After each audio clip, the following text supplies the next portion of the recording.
Hello, আসসালামু আলাইকুম। Habiba mobile solution চ্যানেলে আপনাদের স্বাগতম।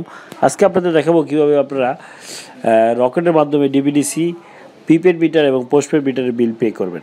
তো অ্যাট ফার্স্ট আপনারা যে ফোন ডায়াল করি, ডায়াল প্যাডে যাবো, এই যে ডায়াল প্যাডে যাওয়ার পরে ডায়াল করবে *322#। এটা ডায়াল করবেন। ডায়াল করার পরে আমরা কল দিলাম। তারপরে এই যে দেখেন আমরা একটা পপআপ মেনু আসছে, যে 1 নম্বরে যে আমাদের বিল পে, তো আমরা রিপ্লে চাপ দিয়ে 1 উঠাই, কারণ আমরা বিল দিব। তো 1 উঠে আপনি রিপ্লে চাপ দিই। দেওয়ার পরে এখানে আসছে দেখেন সেলফ এবং আদার। তার মানে এটা দিয়ে বোঝাচ্ছে যে আপনি নিজের বিল দিবেন না অন্যজনের বিল দিবেন। তো যদি আপনি নিজে বিল দেন তাহলে 1 নম্বরে সেলফে যাবেন, আর যদি অন্য মানুষের বিল দেন তাহলে আদার্সে যাবেন। তো আমি যেহেতু নিজের বিল নিজে দিতেছি, তো সেটা আপনি দেখাচ্ছি। তো রিপ্লে চাপ দিয়ে আপনি 1 উঠাবেন।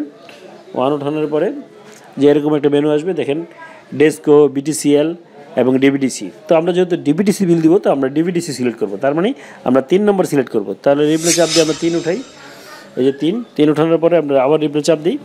দেওয়ার পরে যেখানে আবার 2টা অপশন আসছে, একটা হলো পোস্টপেড মিটার এবং প্রিপেড মিটার। আমার যদি প্রিপেড মিটার আপনারা বিল দিতে পারবেন এখানে। তো আমরা যেহেতু পোস্টপেডের দিব, তাহলে আমরা 1 নম্বর সিলেক্ট করব, রিপ্লে চাপ দিয়ে 1, ওটা পোস্টপেডের জন্য। ঠিক আছে, অ্যাপটা চাপ দিলাম, তারপরে আবার রিপ্লে চাপ দিলাম। তারপরে এখানে ডিবিডিসি গ্রাহক নম্বর আসবে। তো আমি আমার অন স্ক্রিনে দেখিয়ে দিব আপনারা কোন জায়গায় গ্রাহক নম্বর পাবেন। তো আমি এখানে গ্রাহক নম্বর দিচ্ছি। তো রিপ্লে চাপ দিয়ে আমরা গ্রাহক নম্বর লিখবো।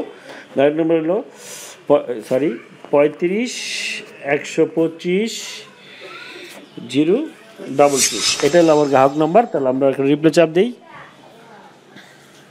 এই যে দেখেন আমার বিলে বিল এসে পড়ছে। তো বিলটা দেখতে পাচ্ছি ডিবিটিসি গ্রাহক নম্বর এত, এই যে বিল নম্বর এত, এবং বিল হচ্ছে 1100 টাকা। তাহলে আমরা ওখানে দেখেন নিচে আছে 1 নম্বর হলো অ্যাকসেপ্ট ডিক্লেয়ার। তাহলে আমরা রিপ্লে চাপ দিই, আমরা যদি বিল দিব অ্যাকসেপ্টে চাপ দিব। 1 উঠাই আমরা রিপ্লে চাপ দিই। চাপ দেওয়ার পরে আপনার একটা মেনু আসবে যে আপনার বিল পে হয়ে গেছে। তো বিল হওয়ার পরে আপনার এখানে একটা মেসেজ আসবে, যে দেখেন আমার এখানে মেসেজ আসছে, এই যে মেসেজ, আমার বিলটা পে হয়ে গেছে। ঠিক আছে, পিন নম্বর চাবে, পিন নম্বর পরে পিন দেওয়ার পরে আপনার এরকম একটা মেসেজ দিবে আপনার বিলটা পে হয়ে গেছে। তার মেসেজটা আমরা কী করবো? মেসেজটাকে আমরা ডিলিট করে দিব। তো মেসেজটা ডিলিট করার আগে আপনার কী করতে হবে? এই যে এখানে দেখেন আপনি TXN ID আছে, এই নাম্বারটা আপনি আপনার বিলের উপরে লিখে এবং এই নাম্বারটা লিখে রাখবেন, এই যে 12239853330। এই যেখানে যে ট্যাক্স নাম্বারটা আছে ওইটা আপনার ইয়াতে লিখে রাখবেন। ঠিক আছে, তো লিখে রাখলে আপনার এই বিলটাই হবে আপনার ডকুমেন্ট। বুঝতে পারছেন আপনারা? এটা আপনারা সহজে রেখে দিবেন, এটা লেখা বিলের গায়ে।